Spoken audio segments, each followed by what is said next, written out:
Whawhakai rau whionga le whongwhakalai mon mako wa wangoa.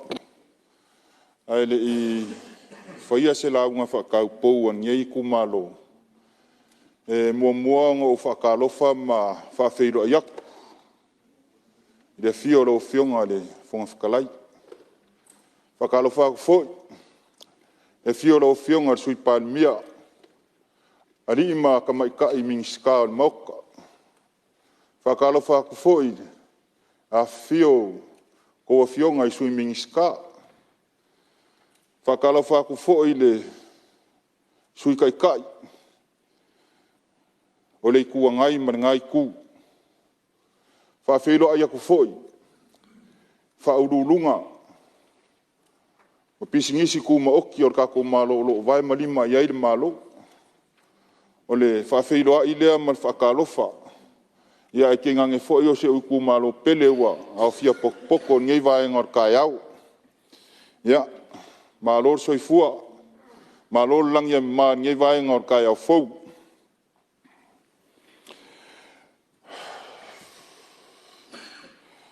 O ke mua I kār whareka. Masuaki reu kauko rea kuao malo. A wao lele wa kuer whakamaswali inga kau kayo le vasa. Inga uangi le lai malfisanga. O ngā sou wai lea o le kaumuriapa. Ai aku anga I le aku vasa, ma le aku vasa. O ngā ka oko lea o le kai. Le kai ka fola, ma kai lo maloma. Ka pi I ama I lo sa folau.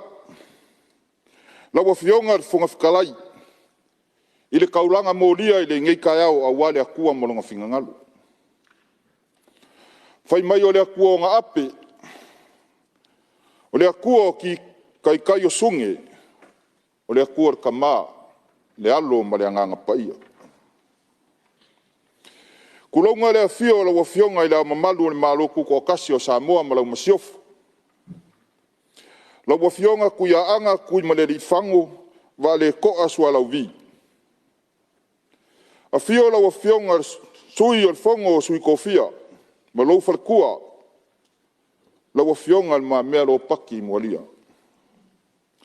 Kulaunga le afio la wafionga al whamasingo sili ma le ofisa o whamasingonga.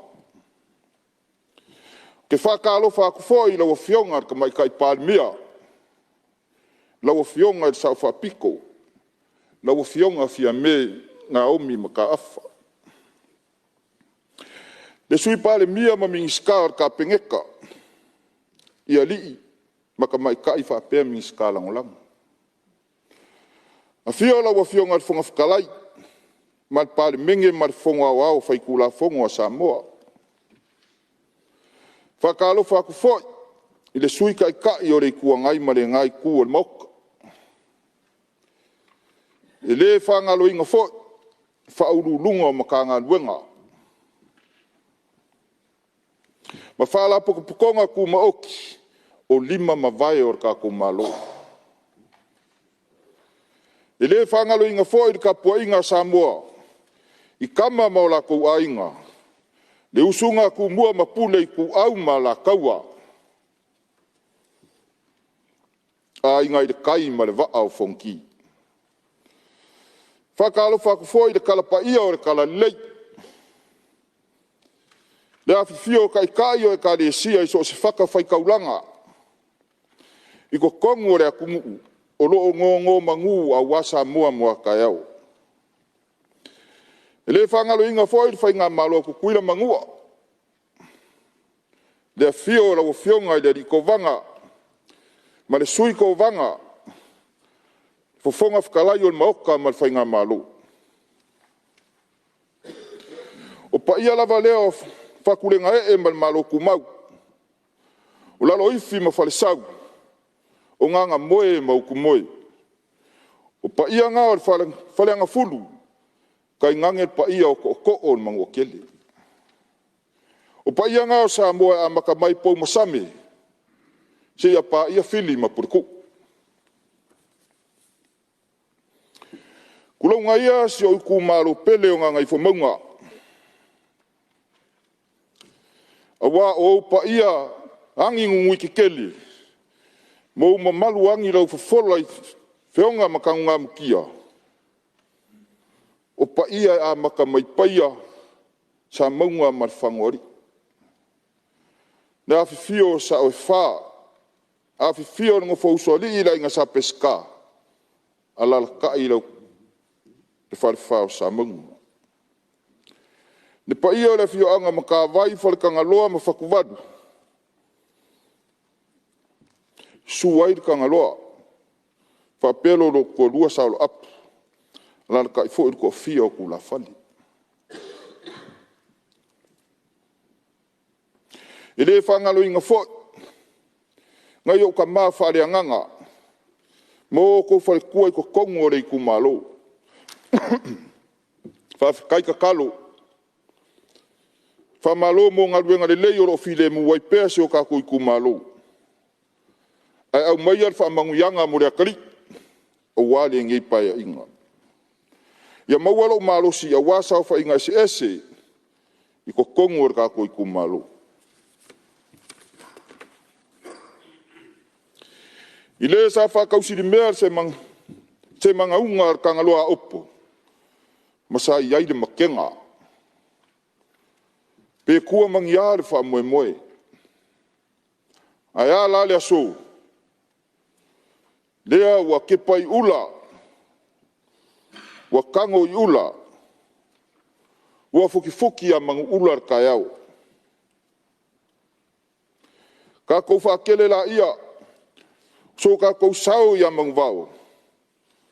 Masili la palapa malo i le kua re fuafuanga. Awa o lea wa ka kou wheiroa i. I maa kala o sanga mai. Ai le o le afu or kai. O lea wa ka kou wheiroa i mga whikau soifua. E pei o le upu ia le ukongi kupai kea. Ka mai kai o le ala kaua. O le kengi o le kulangi lea. Awa o le asa ko wha sa ili mamau. Ma se whaukanga o anga le a ule a kua e le kaulau o le whamoe moe. Lea waka kou pengi ye. Vi ia la ia le a kua e whawavauro ngā lofa. Lau a fionga le whonga whakalai o le mauka. Lau a fionga ka mai kai Palemene. A fionga i mingiska o ka pengeka. Le Palemene o Samoa whapea le ngai kū o le mauka. Le whaafonga anga, ka pua ia Samoa mai a kungu i whafo. Se mālore koa. Whaafikai whakoa koa. Mālore kau. Mālore fo i le folau. O lea ua maka o ngā se le vaa i o ngā lango kongu. A or ka kalo ali ngei ku malo. Fai maali e le faiva. O kou ngā. Ia whakasi le kua ma o kou. Ao le aso. Malo a fua ai lau o maua. Le kapua inga le leo a Samoa ngalua. Ia kui mai la ia le mulipanga. Ma po le fala maula le mulila. O lolo ngofo la ia maka ngofo. Le maoka kuia anga. Ai ngu le lei wa maka ngofia lo ka kou whamoe moe. Lea ka kou whai mea whakasi le ngeki paya inga. Ai le mawhai. O ngā oula aloa i whau. Ai whaangalo si usua faipule i awa ele. Ionga skwingi. O le sa ku le ko. Ai ua au inga i le kua. Ma alo mor ka wasainga or ka ngofoa mo le ngei paya inga. Kele mea le leisa e ka wasainga. Ai unga wafai le pule ma kai sau ngor fofuanga. Ia ma alo le kau. Aluia e mua e lo ka kou ngu ua uma o kofi.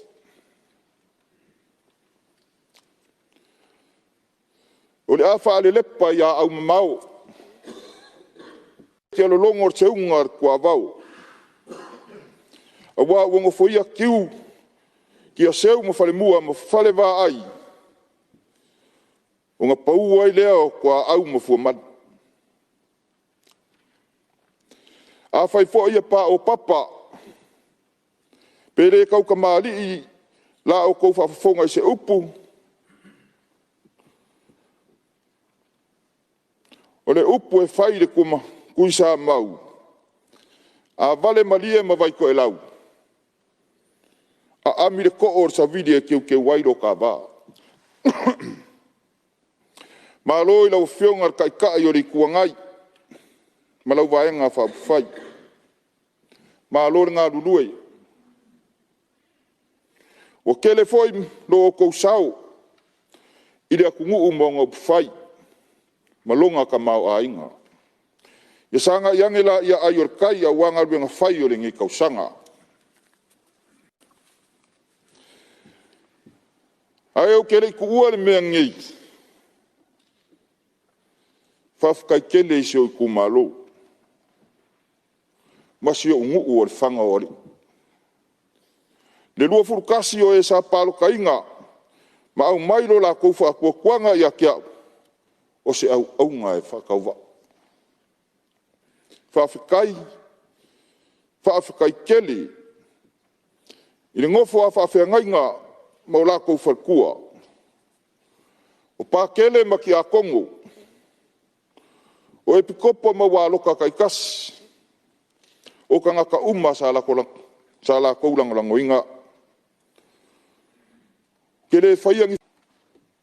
Ai kuri i luma so ka kou ai. Le aku a koa i ailo malosi. O ke kau kua ailo kai ku malo. Mo mia lava la o kou kua lalo. Wha malo foi nga yo uso sa ma kou kau wā. Wha anga kamar kai e le mua umangi wā. Ia kapua i maia la ia. Se i kau mwhaiaku so ka sao. A wāle mau ka whongo o Samoa. Ia, o le ase seu i whangua lo sā. Ai whamalulu aku. E ka foi le pula ma le vai a whei. A whai foi wasi i loa se kala. Ia lafo ingo ese. Pe aku ama le fua ma ka kala le filiali. Ia au mai le mawai ngā kupu kako ke mawai ai. O mangu kako ke kapua iai. O mangu mako ke folau ai. O mangu foi kako ke koe feilo iai Samoa. Al mawai ngā kasir kuspa ia. E failo ngu ma o ngu. E fai fo ilo wakua ma o wakua. O le mea ke mali waifi a me malau whai ngā malo. E oki e fo ili ngei ku malo ngā ngai whamaunga lua. Lau a whionga le whonga whakalai. O ngā owo o mai lea ele. Kala le kupe pei o ngā whorasia nu mā mea. Wha malulu aku o kau kua upenga re sao le ngei ku malo. Ai mā kou mangaku. E lea kāngi sā le ku malo le ngei. Mai o ngā wa uma o ka oko aku mā mea. Lau a whionga le whonga whakalai. E kālo sanga sa au inga aku e le whionga iawa ele pe o ngā iai mako a wala mpaipa. Ia maisi mea. Pei anga whai aku se kala. E le kangi sāri ngei ku mālo. A o le kala le kupe o uma o ka akia ngei mā mea. E makua langolango inga le ku mālo ngei o ngā ngai whamangu angu me le lua. Maro whaalo alu lava. Whawhikai.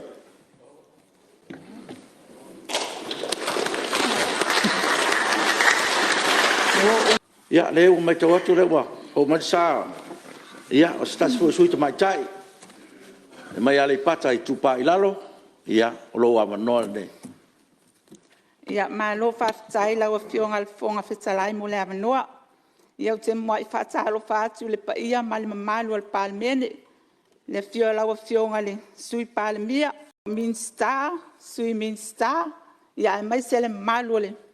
Ka peneta, ia mal Palemene, Fa'ataupou fatu foi, faululunga mtanga luenga taitas, ia le suls foi le afionga le. Famasino sil, ole, loia sili, ia ole malule.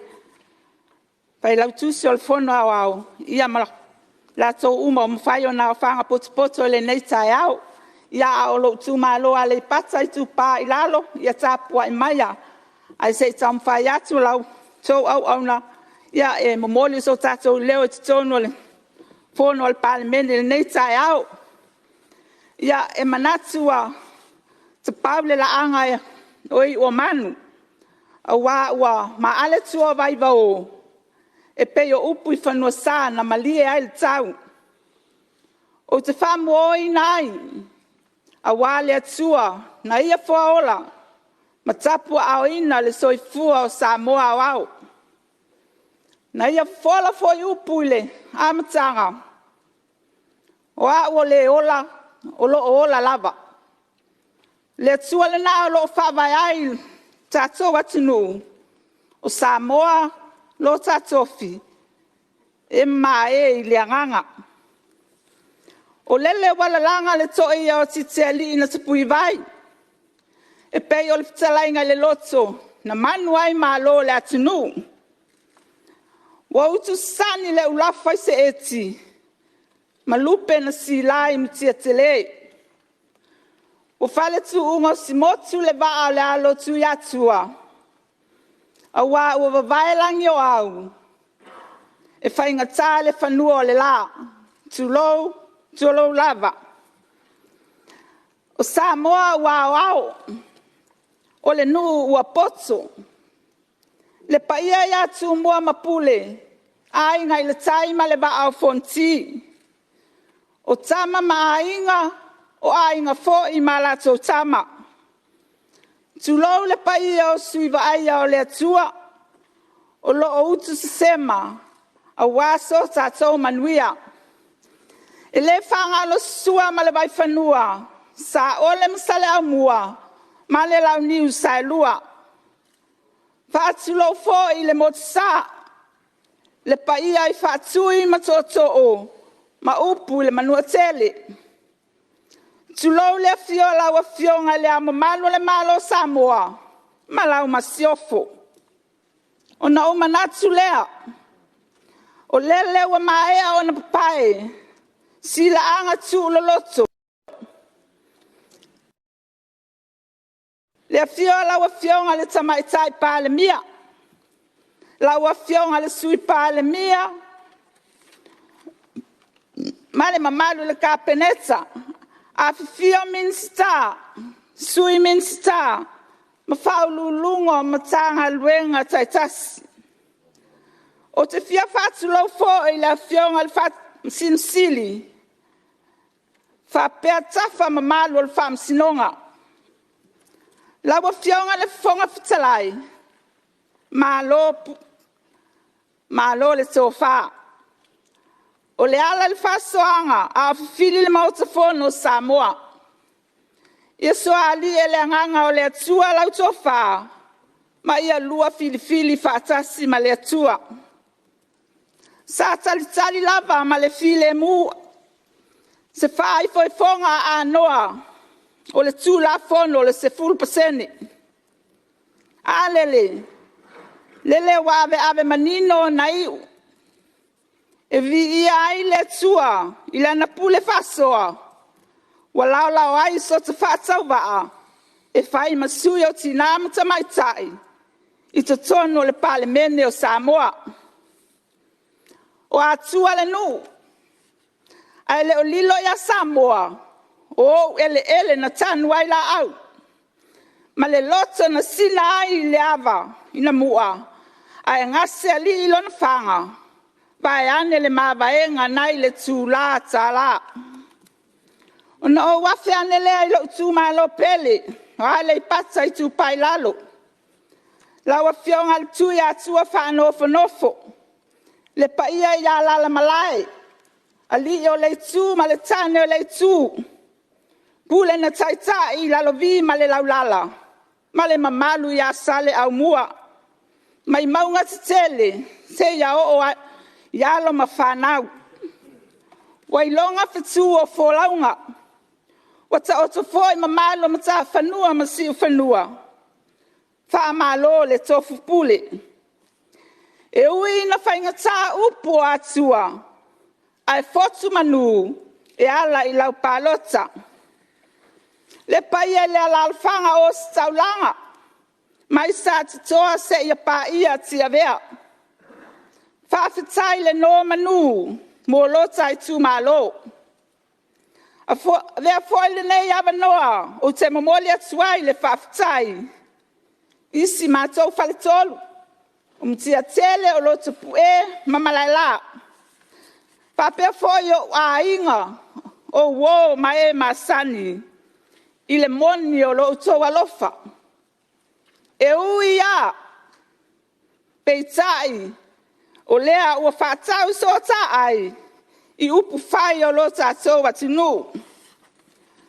Lolo uane le sautele. Ma ami le atuao. I lau tapua inga mau. O te fia tā foi lei ofe. Ma o le langi le sau mo. E wha leo ai lata whawhetai. Whawhetai tele. I le tapua inga mau. A siau tina matua. O mao ta milo whangiai. Wa iwa se fulutolu tau sara o lona soifua. A lo ia whai a pea le whaiva le anapongi male te talo. A wa se manuia o nuu male atunu. Ma lo le tulivae. Whawhitai le ono sai talu sanga. O lau pule lea. Te alofa mo oe tina. E le mawhai o na o aluloa. E au lava ina o momoli se wha malo ma se whawhitai. I le sa ma ua tau vai le whai ngā pālota o tuana i atu. Laua fionga whale o ma vaenga titi mai atafua. O upo le tunu. E ta alo aus tama au le uso. Au upo whai le tūlangi lea. E wheta ia le tama le tuangane malona tua whawhine.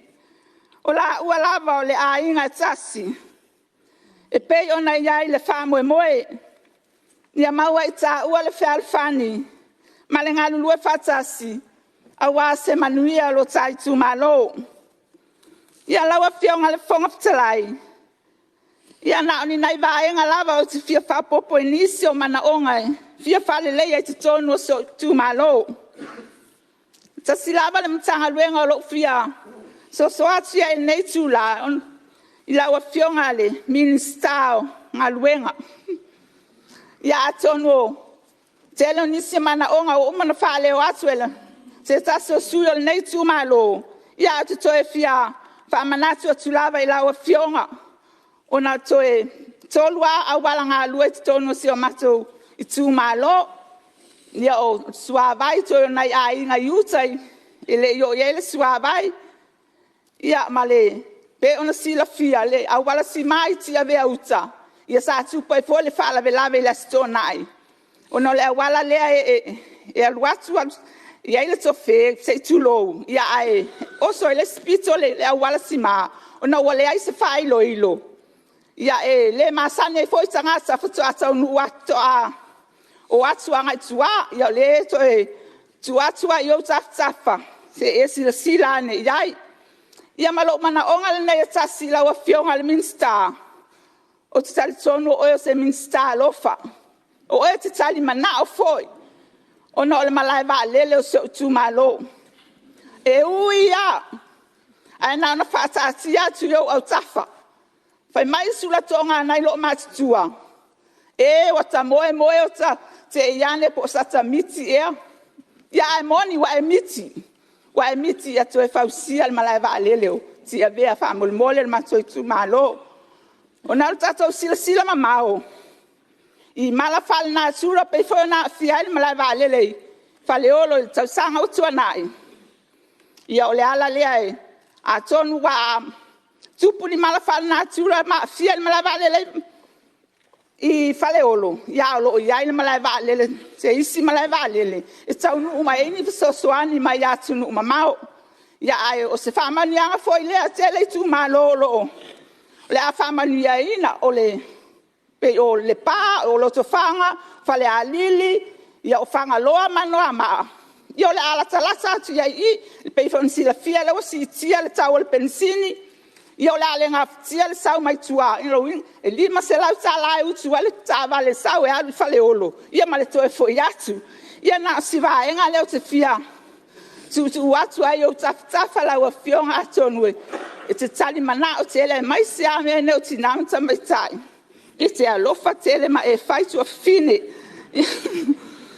ia la o fionga le fona trai ia o ta oto le la o penga tu lo le pa ia le fainga malo ia fionga le tamai tai Palemene ia o manuna ia fa penga ina pea la so fa mai le langi le a fio minister ma sui minister ia malu ali o to faiva a wase manuia o Samoa mo atai au ang lo fania foi ele tua le tai ma nei vai nga fa fai ia ma pe manatu mo filanga mai le tua e fai tuai mangai al malo ia fai usau tala le fionga le fonga ftalai ia o la pule le o le pule o le vatele o le aunga o faato fala inga ia a fa au penga ina mai le tua o faiva ia tau wali ilo ngafa a wale mauta fono Samoa ile malene e le fai longa sangata le tua so I fua le fa fonga mai a Samoa manu se le ina le maota so I fua mai a manuia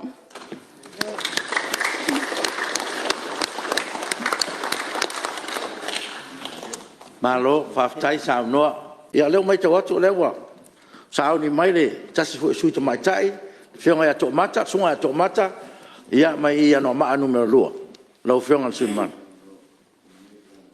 ai lava e ia te au le ava mal falo alo na wa fionga le fonga fetalai o te tula ia te wai le nei tai au e fa leo se la unga mua nei sui le nei maota mamalu Wa pau le tua au mafua malu. Awa wa mafua ali seu. Wa o tua nei. Ile si wa au. Masau le moana. Fa'atautai o le namo. Awa o titu le tai. Ne yo uvilingia. I pe au langa, ma pe au tau tala. Malona soa o le au ta. O upu o le faiva ai ngofie. A ola lapalapa o malo o le sa o le ai ngofie. O na momoli lea o la au fonga. Lea ua maea. O na taia le ia. Lautua. Ma whaatautia. Ile tau mua. A wā le vi inga o le atua silisili ase. O le ua whaavai ai. Lo tāma lo ua tū. Le atua o le au le pule ma le malosi umalava. E a le tū lava. Sa tau sola wha mau. Le lupe el tamai tai. Pele le ea. Ai mau I sea. Sa tau whaifo le malai o le veves. A o le atua o le file mu. Ua tātou le lepa I nei I malai o le tutoa. E pei o le upu I le malai o fasila whainga o tanga loa loma. O te le whaasapilma. Ai whai malu o whaiva. Awa o le manongi o le ola ua puaina. I le nei tai au a tofaina.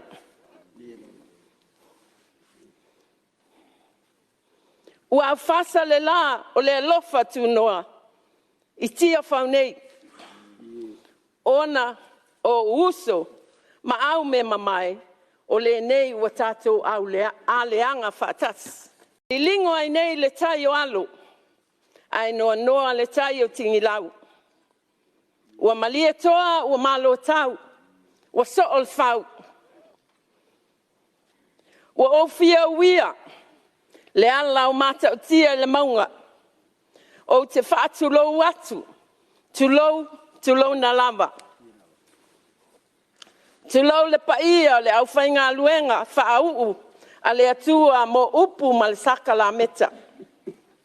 I so o se whata whaitau langa. Tulou lawa fionga le au mamalu o le malo, tuto o tasi o Samoa ma lau masiofo. Tulonga le fionga i le sui, fono le sui to fia ma lau faltua. Tulona le paia, Fa'ataupou fialo aloai o le whainga malo. Whainga malo laua fionga i le fonga fetalai. Malo sui fonga fetalai. Laua fionga i le palemia, ma le sui palemia. Ma le mamalu o le kapeneta. Laua fionga i le sui taitai. O le ngai tu le tuangai masui mamalo uma o le Palemene. Laua fionga le whaamasino sili. Laua fionga le perestene. Ma le sui perestene. A fifio li i matamai tai. O le whaamasinonga. O whaamasinonga e lua. Ma le mamalu o le ofisa o whaamasinonga. Pa ia whaululunga. Pule sili ma pule lango lango. Matanga luenga le malo. Pulenga falapo tonga tuma oti. Kampani ma au nanga SS. Fatulo ati foi. Tama ma ainga ma lato tama. Leu songa tu mua ma pule. Itu au ma latawa. Ainga ile tai ma le va au fonti. Fatulo ati foi. I le whainga malo atu tuila ma manua. Laua fionga le kovana sili. Lutena kovana. Masui ma malu umo maota e lua. Awa opa ia. Na ia sua ma vai whanua. Fofo mai tulangi. Sa ole masale au mua ma le launiu na sa e lua. Tamal manua tele. Whaatui le motu. La au na motasi. Ma upu le fale anga fulu. Te whaatulo foi, i sui o malo mai fafo. Tātou whaipa anga. Whataia i whatasisina. Ma whata ula o tau pa ia tālanga tā. O pa ia Samoa, o le sau e le malo ia. Ma le atu e le tue tau seu poposeina. Awa foi. A vea le nei avanoa e whaatulou. Ma whaata alo whaatu ai. I le pa ia o sio i tu malo. Susu i e lua. Tangaloa sanga poltele. O lua o tama le malo. Susu le tau fia mausoli. Mamalu i nofo e tu ainga. A fio ainga ma matua whenei talanga. Ma le wha le fia. Susu le toa wha. Le maupu ma upu ia te oisa le les. A fio sa tau la papa. A lala tai ni utu ia tua. Ma le tuala e lua. A fio alo tau la papa. Se iuli malua fale alo. La uofo ma le amomua al tui atua. Ma le nofo tu la fale. A fio a inga o mawaenga. I tu wala e lua. Ma le amomua al tui atua. O na o wo o mai lea si o nupele o solo solo. Si o nuu na o whana wai. Ma o wola e ai. Le fio tama whaasina. A le tau fia ma le atoa tau la papa. Ma le lato tama. Tupo le sama o le alo ali. Fia usoli taua. E na taia le tanoa ia lufi lufi. Ma tapa au le whano. Ma e nau iau. Ma liu mai oe sa le utongi poi. O le lima matua o whale upolu o tō whinga e wha.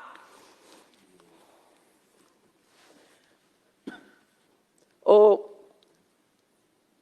ua le tini o, a ua tini pa o le uto. E pei o le whaiva o vai. Pei o le whaiva i tapelenga. Ua sasa le whala, e pei o le whaiva i poula. Ina ua tau le ai, e pei o whaiva i la penga. Ua whati manino nei au mā o mate matenga, a wā ua tai wholau, ma tai pipisi, a lii, ma mapu e nei i mā lo le tai sa loloma. O te tua i nei falseu, a e faleto ese, ma sau fia lele ai nei ne manu nganase, ina wā manu. A ua toa liua mai i le ta ele o lo fatu. E wha leo ina ai, la o wha whitai tele, ma le wha malo, ia o tou tapua inga, ma mana, ma la o tou lango lango, ma le wha malo si au, ma le wha mawhanawhana. O upu alofa, ma upu whaloto tele, i teimi o solo le lei, ma aso o whaingataa. O aso na taunga le muai, ma aso na le taunga le muai. Ai sa langona le loto, le pai mai o le mawhanawhana o la o tau te talo. O le nei ama noa ua o maua, e whai ai se tautua a o maua le malos. A wā o lo uola o le ango e tawhia, ma le upenga e au ese. O te tatalo i le atua, i lona anganga, o te au na ai, ma whai le whaiva o le teu malo. A wā, o lo tiu te lea, whaatamaita e o le nei maota. O te tatalo foi, ina ia tātou whe mulu ai, i whaiva o le tautua malo, ma le pule le file mua le atua i o tātou loto. Ai le ngata i lea, ia maua i tātou uma le anganga o le whealo lo whaai, whetausi ai, ma le whetari tonu ai. Ia tātou whaia le amia tonu, ia tātou nau i le alofa, ma ia tātou whewa i whatasi ma le atua, ma le loto ma walalo. Ina ia tātou tali tonu matalia, wa filifilia ma wala wina i tātou, uma i le atua, mo le nei whaiva. O te fia lava, e avea o tau ma upa anga, ai maise o uso a faipule tamaitai, uma ina ia tātou ngā lulue whatasi, i le loto e tasi, ma le wha moe watasi. Ina ia mauai le sini o lo tātou wala awina. O le alea, ia manuia Samoa. Lawa fionga al fonga fetalai, o le a o se e mai loa i le tala o le tupe ua folosia le maota i le itia faunei. E tele ni manga onga o lo sui usifono, ai o te mai tawina o le uti o le whaasoa. O le nā ua o atu i le tele o ministani mana onga. Ai o le nei tū la, na o ni nai vaenga tā ua lava o te fia pai iai. O te le tangi sā, ai laua fionga i le minista o ele, mati na e te tele, wa esi la fia lava lo mātou i tū malo i tuā. E whai lava se si o le tai, ma le ngagalu o mātou ngā taifale. E mana o mia i le nei tausanga pe atu sai ma le finangalo. Le whale leia o mātou tani ngalu. E sefe ai le tele on ele o le ngata i whale o si o i tū malo. E le ngata i lea o mātou au wala ngā lue o nā ua uma o na e si la fia. E fia whaale leia. Laua fionga ale minister o Fa'ataupou. Laua fionga la auli al mali etoa.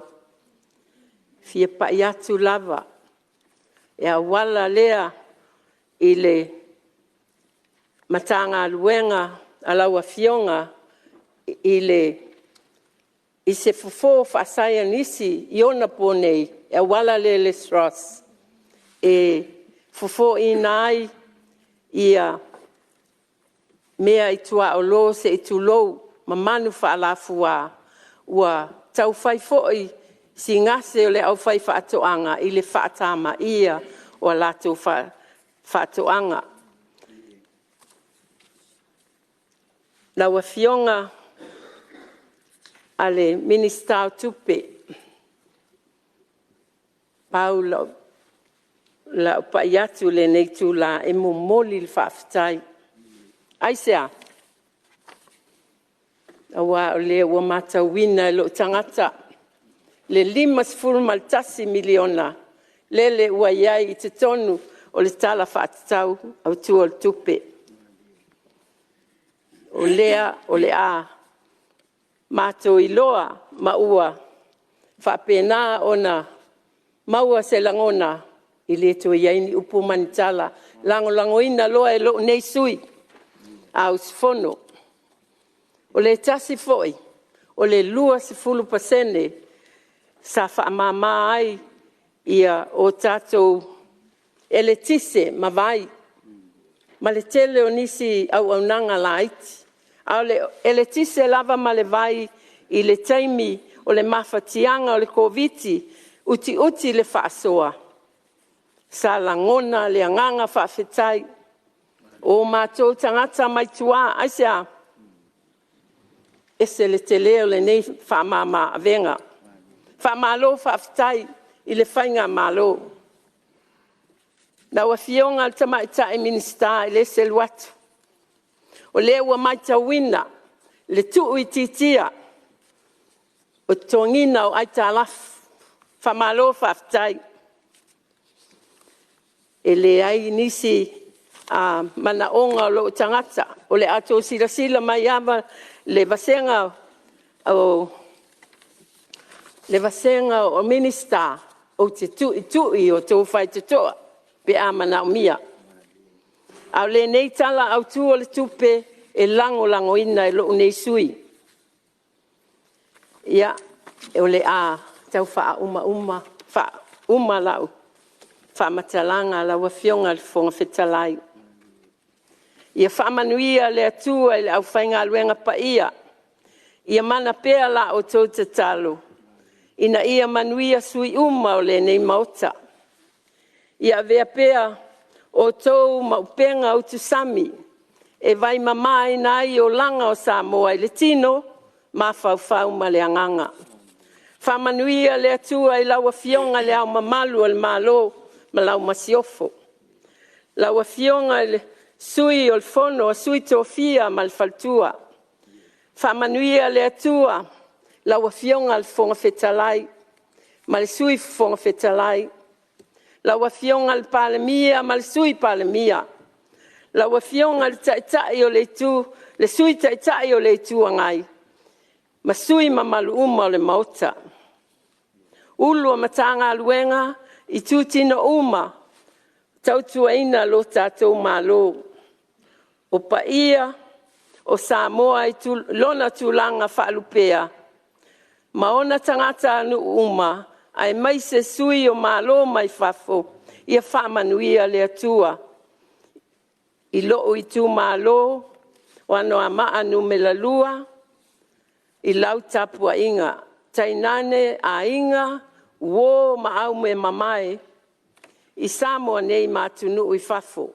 Ai o maloloina i le alofa ma le anga leo le atua. Whawhitai.